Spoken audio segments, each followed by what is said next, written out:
Selbst brutale Mörder lassen sich von etwas leiten, bevor sie ihre nächste Gräueltat begehen.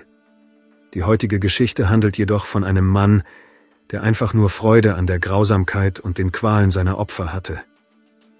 Der 23. April 2015 sollte ein sehr wichtiger Tag für Hannah Wilson werden. Sie war eine 22-jährige Studentin, die ihr Studium an der Indiana University abschloss. Seit Beginn der Prüfungen waren bereits mehrere Wochen vergangen. Nun war die letzte Phase gekommen. Nach deren Abschluss sollte die junge Frau ihr Diplom erhalten. Endlich neigten sich die Schwierigkeiten des Studentenlebens dem Ende zu. Sie legte die Prüfung ab und verließ mit ruhigem Gewissen den Campus. Jetzt musste sie nur noch auf die Ergebnisse warten. Als Hannah nach Hause zurückkehrte, ging sie mit einer ihrer Freundinnen spazieren und erzählte ihr, dass sie sich ihres Erfolgs sicher sei, da sie sich gut vorbereitet habe. Sie hatte mit keiner der Fragen Schwierigkeiten gehabt. Jetzt war sie bereit, das Ende der Prüfungsphase gebührend zu feiern. Der nächste Tag war für ganz Bloomington ein bedeutendes Ereignis. Hier startete das berühmte Little 500 Rennen, eines der größten Universitätsradrennen des Landes. Da dieses Ereignis mit dem Ende der Studentenprüfungen zusammenfiel, bereiteten sich die jungen Leute auf mehrere Feste gleichzeitig vor. Fast alle Studenten nahmen an den Sportveranstaltungen teil. Aus diesem Grund verwandelte sich das Zentrum des Campus in einen Ort, an dem eine echte Show stattfand. Die Bars waren überfüllt. Überall versammelten sich Studenten, die tranken und feierten. Gegen 19 Uhr am 23. April 2015 schloss sich Hannah ihren Freunden an, die eine der Bars im Zentrum besuchen wollten. Gegen 21:30 Uhr hatte die junge Frau bereits ordentlich getrunken, aber noch nicht genug Spaß gehabt. Sie verließ die Bar zusammen mit ein paar Freunden. Sie alle wollten nach Hause gehen, um dort weiter zu feiern. Nach einer Weile wollte Hannah zu dem Hotel gehen, in dem ihr Ex-Freund Alex wohnte, der wegen eines Radrennens in die Stadt gekommen war. Obwohl er sein Studium ein Jahr zuvor abgeschlossen hatte, war er an diesem Tag in die Stadt zurückgekehrt, um Zeit mit seinen Freunden zu verbringen. Um 12:30 Uhr verließ die junge Frau zusammen mit Alex und der versammelten Gruppe das Hotel. Nun machten sich die Studenten der höheren Semester auf den Weg zur Bar Kilris, die sich im Stadtzentrum befand. Hier trank Hannah einen weiteren Cocktail, und ihre Freunde bemerkten, dass sie kaum noch auf den Beinen stehen konnte. Alle bestanden darauf, dass sie nach Hause gehen sollte. Aber sie wollte nicht. Mit Hilfe ihres Ex-Freundes gelang es ihnen, sie zu überzeugen. Die ganze Gruppe ging auf die Straße. Die Jungs hielten ein Taxi auf der Straße an, beschrieben dem Fahrer genau, wohin er die junge Frau bringen sollte, bezahlten die Fahrt und gaben dem Fahrer ein gutes Trinkgeld. Hannah wollte nicht wegfahren und bat die Jungs mitzukommen. Aber sie lehnten ab und beschlossen, dass Hannah schlafen gehen sollte. Danach ging ein Teil der Gruppe, mit der sie gefeiert hatte, in eine andere Bar. Alex traf sich mit seiner Freundin. Das Paar zog sich in ein Hotelzimmer zurück, wo es die Nacht verbrachte. Ein anderer Freund, Tyler, blieb allein zurück und ging einfach nach Hause. Der Kumpel war der nüchternste und machte sich Sorgen um Hannah. Er schickte ihr eine Nachricht, bevor er schlafen ging. Tyler erhielt eine Antwort. Hannah teilte ihm mit, dass sie zu Hause angekommen sei, aber einige Dokumente verloren habe. Sie wollte sie auf dem Parkplatz in der Nähe des Wohnhauses suchen, in dem sie mit anderen jungen Frauen zusammenlebte. Es stellte sich heraus, dass der Taxifahrer Hannah nicht bis vor die Haustür gebracht hatte. Wahrscheinlich hatte sie aus Sicherheitsgründen keine genaue Adresse angegeben, weshalb der Taxifahrer sie in einiger Entfernung von ihrem Haus abgesetzt hatte. Er beobachtete, wie die junge Frau über den Parkplatz zu ihrem Haus ging und fuhr dann einfach weiter. Hannah lebte mit anderen Nachbarinnen in einer Wohnung. Sie alle waren Mitglieder der Studentinnenverbindung Gamma Phi Beta. Eine ihrer Mitbewohnerinnen namens Allison Ashbeck schlief bereits, als Hannah nach Hause kam. Sie hörte, wie die Tür geöffnet wurde, stand aber nicht auf, um nachzusehen, wer gekommen war, da sie sicher war, dass es ihre Freundin war. Allison hörte nicht, wie die Tür wieder verschlossen wurde und schlief wieder ein. Um 1 Uhr morgens rief Hannah Colt an, einen jungen Mann, den sie ein paar Monate vor diesen Ereignissen kennengelernt hatte. Wie alle anderen Studenten befand er sich jedoch zu dieser Zeit in einer lauten Bar und konnte daher nicht verstehen, was Hannah sagte. Er legte auf, um aus dem lauten Lokal auf die Straße zu gehen. Um 6 Uhr morgens rief der Junge zurück, aber er wurde zur Voicemail weitergeleitet. Colt schickte eine Nachricht und bat um einen Rückruf, aber sie antwortete nicht, und der junge Mann feierte weiter, da er bereits betrunken war. Er ahnte nicht, dass dies das letzte Mal war, dass er sie hören konnte. Bei Tagesanbruch wachte Allison in der stillen Wohnung auf. Alles schien ruhig zu sein, aber als sie ins Wohnzimmer ging, bemerkte sie etwas Seltsames. Sie sah, dass die Eingangstür weit offen stand, was sehr merkwürdig aussah. Allison dachte, dass ihre Nachbarin einfach vergessen hatte, die Tür hinter sich zu schließen. Sie klopfte an Hannahs Zimmer, aber niemand reagierte. Es stellte sich heraus, dass die Tür zum Zimmer nicht verschlossen war, also ging sie hinein. Es war niemand da, aber Allison sah die Handtasche ihrer Nachbarin mit ihren Sachen, obwohl Hannah nie ohne sie aus dem Haus ging. Es war offensichtlich, dass in dieser Nacht niemand hier geschlafen hatte. Das Bett war ordentlich gemacht. Das alles sah sehr seltsam aus. Allison konnte sich nicht erklären, wo ihre Nachbarin geblieben war, und rief Hannah an. Aber ihre Anrufe wurden ebenfalls auf die Voicemail umgeleitet. Während ihre Freundin versuchte herauszufinden, wo ihre Nachbarin war, begann 30 Kilometer entfernt in der ländlichen Gegend von Brown County ebenfalls ein neuer Tag. Um 6:30 Uhr morgens hielt Jerry Goodwin, einer der Anwohner, vor dem Haus seines Bruders Daniel Messel. Der Mann brachte seinen Sohn zur Schule und hielt oft bei seinem Bruder an, um einen Morgenkaffee zu trinken. Heute öffnete jedoch nicht Daniel, sondern sein Vater die Tür. Der Mann sah besorgt aus, da sein Sohn nach einer nächtlichen Feier nicht nach Hause zurückgekehrt war. Der besorgte Jerry begab sich zur örtlichen Druckerei, in der sein Bruder arbeitete. Er rechnete damit, dass dieser nach der Party in der Bar länger geblieben war und fuhr daher direkt zur Arbeit. In den Morgenstunden kamen bereits die ersten Kunden, aber Daniel war immer noch nicht da. Das alles kam ihm sehr seltsam vor. Der leitende Manager sagte sofort, dass der Vermisste nicht angerufen und sich nicht abgemeldet hatte. Dabei neigte er nicht zu Fehlzeiten und Verspätungen, war immer ein verantwortungsbewusster Mensch und kam pünktlich, weshalb eine solche Verspätung sehr ungewöhnlich erschien. Zur gleichen Zeit verließ eine andere Anwohnerin namens Carol ihr Haus, um Milch zu kaufen. Als sie am Feld ihres Nachbarn vorbeikam, sah sie in der Ferne etwas, das wie Kleidung aussah, die an einem Baum aufgehängt war. Das sah ungewöhnlich aus. Es sah nicht wie eine Vogelscheuche aus, da sich die verdächtigen Gegenstände auf einem verlassenen Feld befanden. Nie zuvor hatte die Frau etwas Ähnliches in dieser Gegend gesehen. Allerdings blieb sie nicht stehen und näherte sich nicht, um etwas genauer zu betrachten, sondern setzte einfach ihren Weg fort. Dieser Anblick ging ihr jedoch nicht aus dem Kopf, sodass Carol nach einer Weile zurückkehrte.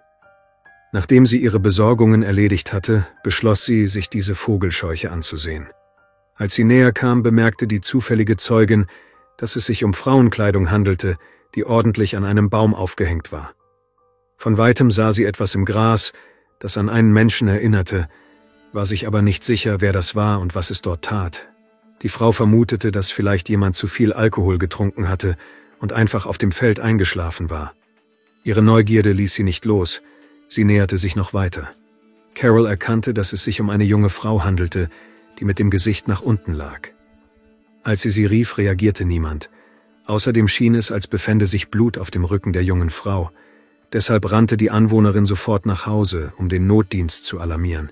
Unmittelbar nach ihrem Anruf trafen Polizeibeamte und Sanitäter auf dem Feld ein. Der Bereich wurde vollständig abgesperrt, da auf dem Feld eine tote Frau gefunden worden war. Man begann das Gebiet um die Leiche herum zu durchsuchen. Zu den ersten Hinweisen gehörte ein Mobiltelefon.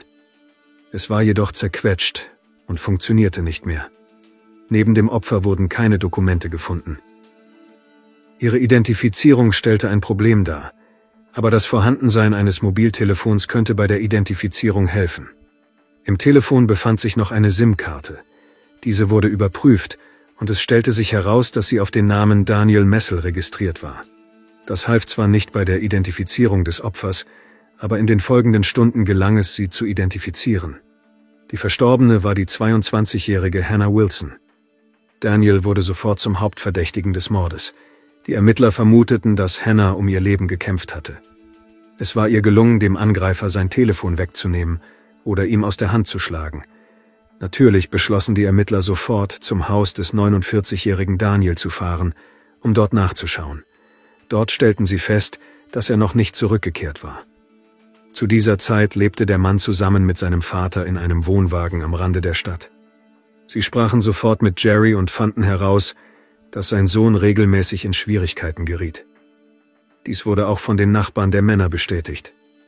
Niemand konnte Daniel seit dem vergangenen Abend erreichen, als er sich auf den Weg zu einer Bar im Zentrum von Bloomington machen wollte. Als sie den Ort verließen, wandten sich die Ermittler an einen der Nachbarn. Sie baten ihn, die Polizei anzurufen, sobald Daniel zurückkehren würde. Nach etwa 10 Minuten klingelte das Telefon. Der Mann teilte mit, dass der Hauptverdächtige in seinem Wohnwagen angekommen sei. Die Polizisten waren noch nicht weit weg und kehrten schnell zurück. Als sie sich dem Wohnwagen näherten, bemerkte einer der Polizisten, dass Daniel eine weiße Plastiktüte aus seinem Auto holte. Der Polizist hielt neben seinem Pickup an, zog sofort seine Waffe, befahl Daniel, die Tüte auf den Boden zu werfen und die Hände zu heben. Daniel gehorchte und warf die Tüte zur Seite. An seinen erhobenen Händen waren zahlreiche Kratzer und Spuren zu sehen, die auf einen heftigen Kampf hindeuteten. Der zweite Polizist näherte sich der Tüte, schaute hinein und fand dort blutbefleckte Kleidung. Eine weitere Untersuchung ergab, dass sich darin auch mehrere lange Haare befanden. Daniel wurde sofort verhaftet. Sein Auto wurde flüchtig untersucht. Im Innenraum wurden weitere beunruhigende Spuren gefunden. Es gab mehrere große Blutspritzer sowie Haare, die mit denen identisch waren, die in der Tüte mit den Kleidungsstücken gefunden worden waren. Daniel kooperierte nur widerwillig mit den Ermittlern, beantwortete aber dennoch die Fragen der Polizisten. Seinen Angaben zufolge traf er sich am Abend des 23. April mit seinen Freunden in einem belebten Viertel von Bloomington. Der 49-Jährige wollte zusammen mit seinen Freunden an einem Quiz in einer Grillbar unweit des Stadtzentrums teilnehmen. Das war ein übliches Ritual für ihre Clique. Die Freunde bestätigten, dass sie sich regelmäßig trafen und in Wissensspielen gegeneinander antraten. Daniel war ein kluger Kerl, aber die Ermittler glaubten, dass dies nicht der einzige Grund für das Treffen war. Ihnen fiel sofort eine verdächtige Tatsache auf. Die Grillbar befand sich nur wenige Dutzend Meter von der Sportbar entfernt, in der die ermordete Hannah am selben Abend Zeit verbracht hatte.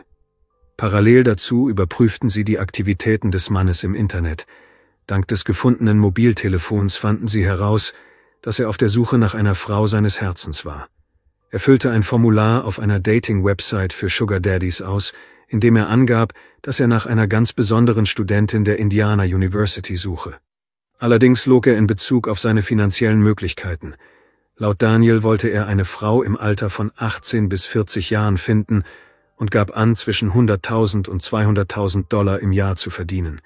In Wirklichkeit betrug sein Einkommen kaum mehr als $30.000. Er selbst war verschuldet. Auf seinem Bankkonto waren nicht einmal $100. Kurz zuvor hatte er Insolvenz angemeldet.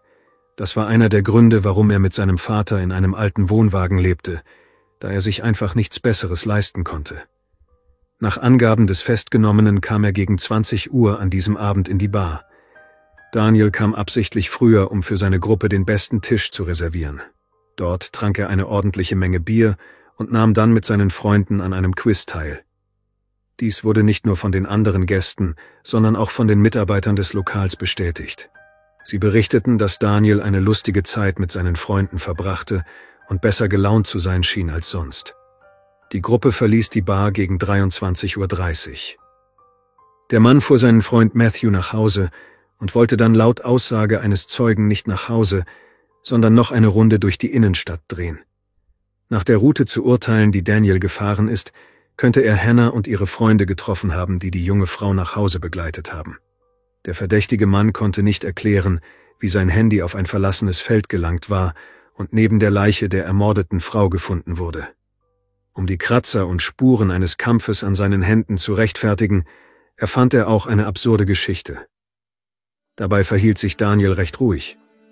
Ursprünglich gingen die Ermittler davon aus, dass er während der Fahrt durch die Innenstadt Hannah gesehen und beschlossen hatte, die hilflose Lage der jungen Frau auszunutzen. Er verhielt sich so, als wäre er absichtlich durch die Innenstadt von Bloomington gefahren, um ein Opfer zu finden, oder als hätte er gezielt Hannah verfolgt. Der Täter könnte dem Taxi bis zu dem Moment gefolgt sein, als sie ausstieg und sich in Richtung ihrer Wohnung begab. Bei der Durchsuchung der persönlichen Gegenstände der Verstorbenen wurde ihr Führerschein nicht gefunden. Es wurde vermutet, dass sie ihre Dokumente verloren hatte und den Verlust erst bemerkte, als sie aus der Bar zurückkam. Hannah könnte ausgestiegen sein, um auf dem Parkplatz danach zu suchen. Möglicherweise konnte Daniel genau in diesem Moment auf sie zukommen und sie ansprechen. Als man dem Mann von den gefundenen Beweisen erzählte, begann er, wenn auch widerwillig, mit den Ermittlern zu kooperieren. Daniel erzählte, dass er eine unbekannte Frau auf der Straße getroffen habe. Sie habe etwas gesucht, deshalb habe er ihr seine Hilfe angeboten. Sie wollte ihre Dokumente finden und bat ihn, sie zu einer Bar zu fahren, wo sie mit Freunden Zeit verbrachte. Er willigte ein und fuhr sie dorthin. Im Stadtzentrum verließ sie ihn in unbekannte Richtung und kehrte nicht zurück. Daniel vermutete, dass sie sein Handy gestohlen haben könnte, weshalb die Polizei es später in der Nähe der Leiche fand. Zu diesem Zeitpunkt gab es jedoch bereits Grund zu der Annahme, dass sich in Daniels Auto etwas Beunruhigenderes ereignet hatte.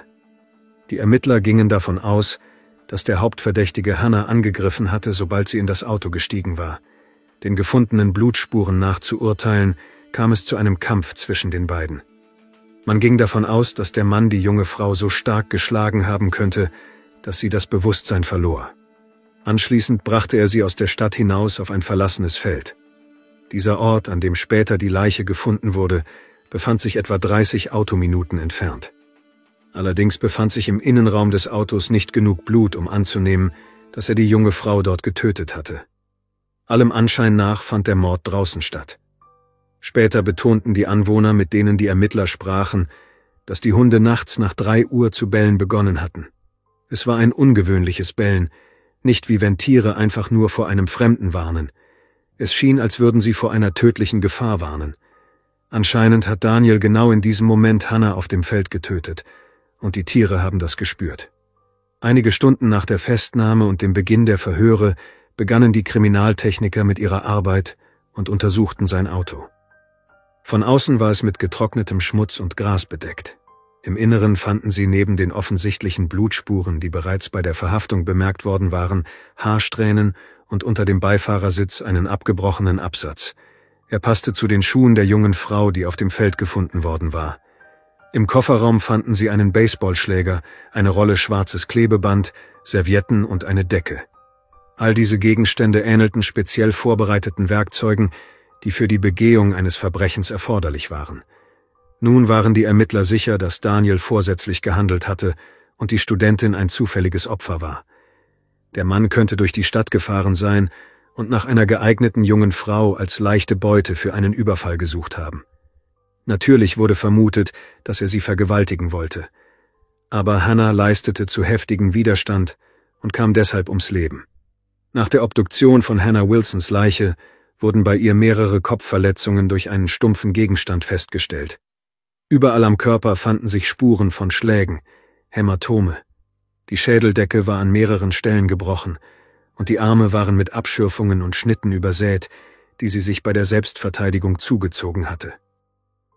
Es war offensichtlich, dass sie einem langwierigen Angriff ausgesetzt war, aber trotz all dieser Schrecken wurde die junge Frau nicht vergewaltigt. Das erschien sogar etwas seltsam, da die Ermittler sicher waren, dass der Angriff sexuell motiviert war. Zumindest ist das in den meisten Fällen so. Hannah und Daniel kannten sich nicht einmal entfernt. Sie hatten weder im Internet noch im wirklichen Leben Kontakt miteinander. Er hatte kein gewichtiges persönliches Motiv für den Angriff. All dies charakterisierte den Täter als einen noch schrecklicheren Menschen. Denn das Motiv für den Angriff konnte nur der Wunsch sein, zu töten und Schmerzen zuzufügen. Allerdings war es schwierig, mit 100%iger Sicherheit zu sagen, warum dies geschehen war. Die Ermittlungen gingen weiter. Die Ermittler beschlossen, mit Daniels Kollegen zu sprechen, mit denen er zusammengearbeitet hatte. Mehrere Zeugen berichteten von dem ungesunden Interesse des Mannes an jungen Frauen, insbesondere an Studentinnen. Er fragte oft nach ihren Namen und versuchte, ihre Gewohnheiten herauszufinden. Er interessierte sich dafür, wann und wie sie verschiedene Orte in der Stadt besuchten, als wolle er ein Treffen provozieren. Nun wurde klar, dass er sie auf diese Weise verfolgen konnte. Oft hörte man von ihm unangebrachte Kommentare, und eine ältere Frau, mit der er zusammenarbeitete, sah, wie Daniel einer unbekannten Studentin lange Zeit auf der Straße folgte. Dies geschah in den dunklen Stunden des Tages. Natürlich gaben diese Zeugenaussagen allein keinen Anlass zu Verdächtigungen, aber sie ergänzten das Bild des Geschehens. Die Ermittler erhielten Zugang zum Computer des Mannes. Sie durchsuchten sein Zimmer und überprüften seine persönlichen Gegenstände. So fanden sie eine Festplatte, auf der sich ein ganzer Ordner mit Hunderten von Bildern von Studentinnen der örtlichen Universität befand. In seinem Browser fanden sich zahlreiche beängstigende Suchanfragen im Zusammenhang mit Vergewaltigungen, Entführungen, Immobilisierung und Mord an Menschen. Daniel Messel interessierte sich für alles, was mit Gewalt, Mord und der Frage zu tun hatte, wie man für solche Taten der Strafe entgehen kann. Kurz vor dem Mord an Hannah interessierte er sich für die Wirksamkeit von DNA-Untersuchungen. Trotz seiner Neugierde gelang es ihm nicht, die Beweise zu vernichten. Insgesamt handelte er sehr nachlässig. Der Täter hatte es nicht geschafft, sein Auto zu reinigen und außerdem eine große Menge an Material auf dem Körper des Opfers zurückgelassen. Nun wurde all dies gesammelt und an ein Labor geschickt. Das Ergebnis war vorhersehbar. Daniels DNA wurde am gesamten Körper von Hannah gefunden. Besonders viel davon wurde unter ihren Fingernägeln festgestellt. Sie hatte sich verzweifelt gewehrt und Spuren ihrer DNA auf dem Körper und der Kleidung des Mörders in seinem Auto hinterlassen, insbesondere im Kofferraum. All dies schloss jegliche Zweifel an seiner Schuld aus. Als Daniel davon erfuhr, beharrte er weiterhin auf seiner Unschuld. Allerdings änderte sich seine Geschichte. Jetzt sagte er, dass er sich nicht an die Ereignisse der vergangenen Nacht erinnern könne. Der Mann habe angeblich viel getrunken und sei in seinem Auto eingeschlafen, weshalb er erst viel später nach Hause gekommen sei, als er wieder zu sich gekommen sei. Die DNA unter Hannahs Fingernägeln rechtfertigte er damit, dass die junge Frau ihn während der abendlichen Fahrt durch die Innenstadt selbst angegriffen habe. Die Ermittler überprüften die kriminelle Vergangenheit des Mannes. Es stellte sich heraus, dass er kein Neuling im Justizsystem war und bereits wegen mehrerer schwerwiegender Vorfälle zur Verantwortung gezogen worden war. Bemerkenswert ist, dass alle diese Vorfälle mit Grausamkeit und Gewalt zu tun hatten. Die ersten Anzeichen für Probleme wurden bereits in seiner Schulzeit festgestellt, aber mit zunehmendem Alter verschlimmerte sich alles nur noch. Im Jahr 1985 schlug er einen Mann mit einem Baseballschläger ins Gesicht. Bereits ein Jahr später wurde er zweimal wegen Missbrauch einer Minderjährigen angeklagt. Im Jahr 1991 griff er ein weiteres Mädchen an, schlug sie, biss sie und zog sie an den Haaren. Für diesen Vorfall wurde er zu 1 Jahr Gefängnis verurteilt. Im Jahr 1994 wurde eine neue Anklage gegen ihn erhoben, in der behauptet wurde, dass Daniel 2 Männern mit dem Auto hinterhergefahren sei. All dies führte schließlich zu einem Unfall. Wie durch ein Wunder kam niemand ums Leben. Danach schlug er seine Großmutter so stark, dass er ihr den Kiefer brach. Ein Jahr später kam es zu einer weiteren Schlägerei mit einem Mann, aber eine Frau mischte sich in den Konflikt ein. Da warf er sie zu Boden, schlug ihr mit der Faust ins Gesicht und floh dann vom Tatort, hatte aber nicht vor, aufzugeben. Anstatt sich zu verstecken, holte der Täter ein Brett und kehrte zu dieser Frau zurück, um sie zu schlagen. Er schlug ihr mehrmals auf den Kopf und fügte ihr eine schwere Schädel-Hirnverletzung zu. Er schlug sie sogar, als sie bereits am Boden lag. Erstaunlicherweise wurde der Täter für diesen Angriff nur zu 3 Jahren Haft verurteilt. Und das trotz all seiner früheren Straftaten, die aktenkundig waren. Angesichts des unangemessenen Verhaltens von Daniel waren die Ermittler überzeugt, dass dies nur ein Teil seiner Eskapaden war. Wahrscheinlich haben die Menschen in den meisten ähnlichen Fällen keine Anzeige bei den Strafverfolgungsbehörden erstattet, oder die Polizei konnte einfach niemanden finden. Trotz all dieser systematischen Verstöße und des Verhaltens des Mannes war immer noch unklar, was Hannah Wilson getan haben könnte, um den Tod zu verdienen. Er selbst blieb hartnäckig, bekannte sich nicht schuldig und beharrte darauf, dass er sich an nichts erinnern könne.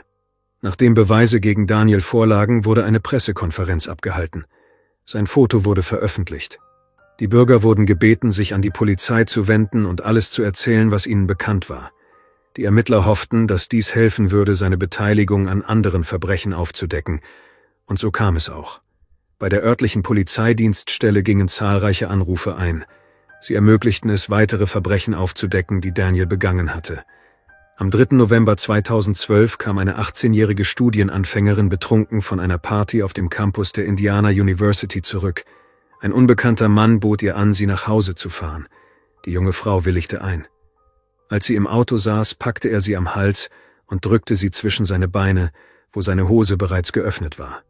Sie begann sich zu wehren, schlug mehrmals mit dem Kopf gegen das Lenkrad und das Armaturenbrett. Schließlich sprang sie aus dem fahrenden Auto. Der Entführer hielt nicht an, um ihr zu helfen. Das Opfer erlitt schwere Verletzungen, konnte sich aber retten. Nur einen Monat später, am 2. Dezember 2012, verließen 2 21-jährige Frauen frühmorgens eine Bar im Stadtzentrum. Ihnen wurde ebenfalls angeboten, sie nach Hause zu fahren, aber sie ahnten Unheil.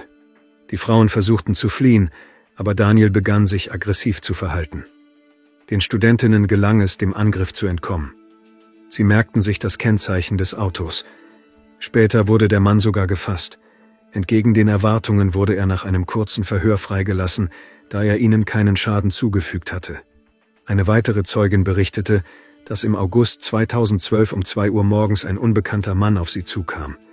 Auch er versuchte sie zu überreden, ihn nach Hause zu fahren, aber sie wollte nicht, da sie etwas Beunruhigendes in seinem Verhalten spürte. Daniel begann erneut, sich aggressiv zu verhalten, wurde jedoch von Passanten verscheucht. Auch diese Frau erstattete Anzeige bei den Strafverfolgungsbehörden, doch es kam weder zu Festnahmen noch zu Anklagen. Am 1. September 2012 wachte eine 22-jährige Studentin der örtlichen Universität in einem silbernen Geländewagen auf und wusste nicht, wie sie dorthin gekommen war. Sie wurde von Daniel Messel geschlagen und schwer verletzt, der sie außerhalb der Stadt ausgesetzt und ihre Kreditkarte, ihr Telefon und ihre Handtasche gestohlen hatte. Die Ermittlungen blieben erneut ergebnislos. Jetzt, da Hannah Wilson durch die Hand dieses gestörten Mannes ums Leben gekommen war, nahmen sich die Strafverfolgungsbehörden endlich des Falls an. Es musste erst ein Mord geschehen, damit man sich entschloss, den Täter zu stoppen. Das löste natürlich große Empörung in der Öffentlichkeit aus. Weniger als eine Woche nach der Entdeckung von Hannahs Leiche wurde Daniel wegen Mordes angeklagt. Er wurde ohne Recht auf Kaution inhaftiert. Die Verhandlung begann im August 2016 und dauerte 2 Wochen. Die Staatsanwaltschaft baute ihre Taktik darauf auf, zu beweisen, dass Daniel das pure Böse ist. Er fügte anderen Schmerzen und Verletzungen zu und genoss dies so sehr, dass er sich nicht einmal besonders für Vergewaltigungen interessierte. Zur Untermauerung dieser Version wurden zahlreiche Beweise gesammelt. Der Anwalt wies auf mehrere Schwachstellen in der Taktik der Anklage hin. Er bestand darauf, dass sein Mandant sich an nichts erinnern könne. Allerdings gab es auf der Seite der Verteidigung praktisch keine Zeugen und stichhaltigen Argumente. Auf der Seite der Staatsanwaltschaft hingegen traten nicht nur Zeugen und Opfer von Daniel auf, sondern es gab auch Beweise und forensische Experten, die anschaulich beschrieben, wie grausam die junge Frau vor ihrem Tod gefoltert worden war. Die Geschworenen berieten 5 Stunden lang über das Urteil. Am 29. August 2016 befanden sie Daniel Messel für schuldig, Hannah Wilson ermordet zu haben. Er wurde zu 80 Jahren Haft verurteilt. Selbst als er das hörte, zeigte der Mann keine Regung. Während des gesamten Prozesses blieb er ruhig und zeigte keinerlei Emotionen. Als der Angeklagte hinter Gitter kam, konzentrierten sich die Ermittler darauf, seine mögliche Beteiligung an anderen Straftaten zu überprüfen. Bis heute wird angenommen, dass er möglicherweise für weitaus mehr Todesfälle verantwortlich ist. Insbesondere könnte er hinter dem Verschwinden von Lauren Spierer stecken. Im Jahr 2011 studierte Lauren an derselben Universität in Indiana und war in der Nacht ihres Verschwindens auf dem Weg in dieselbe Richtung, in der Daniel sein Unwesen trieb.